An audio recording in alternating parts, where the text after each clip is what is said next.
Movie తన హీరోకి రావడం ఈజ్ లక్కీ ఇనఫ్. మీకు యాక్టింగ్ పర్ఫార్మెన్స్ బాగుందండి, చాలా రోషన్ ఇంప్రూవ్ అయింది. అంటే మెచ్యూరిటీ అది కనబడుతుంది. ఫుల్ గా ఉంది. ఈ did is homework very well. Story అది ఏమన్నా స్టోరీ కూడా యూనిక్ స్టోరీ, కొద్దిగా డిఫరెంట్ జనాలకి ఇట్లాంటి స్టోరీలు తెలియాలండి. ఓకే. సో రోషన్ యాక్టింగ్ లో మీకు బాగా ఏమనిపించండి? డాన్స్ కానీ లేకపోతే acting? అన్ని ఓవరాల్ గా ఫుల్ చాలా బాగుంది. ఓకే, అంటే ఎక్కువ తండ్రి తక్కువ కొడుకు అంతే కదండి. అంటే ఫ్యామిలీ ఆడియన్స్ కూడా బాగా కనెక్ట్ yes yes బాగా definitely connect it will be a huge hit అండి, definitely good. స్టోరీలో మీకు బాగా ఏం నచ్చే స్టోరీ చూసినప్పుడు సినిమా స్టోరీ చూస్తున్నప్పుడు బ్రిటిష్ చూసినప్పుడు?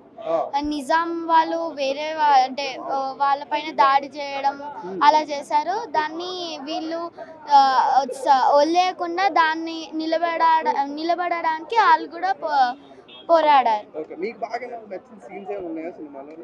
ఇంటర్వెల్ కానీ క్లైమాక్స్ కానీ? క్లైమాక్స్ లో నచ్చింది నాకు.